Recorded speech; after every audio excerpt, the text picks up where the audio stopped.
இங்க போய்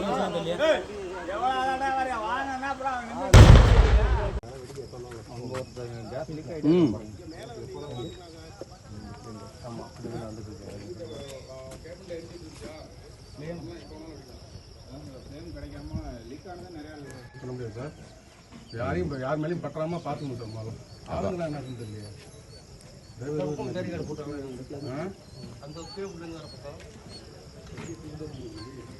சார் இங்கேயும் வந்திருக்கு சார் டேஞ்சர் அப்படியே வெடிச்சு வந்ததுன்னா ஒண்ணுமே பண்ண முடியாது.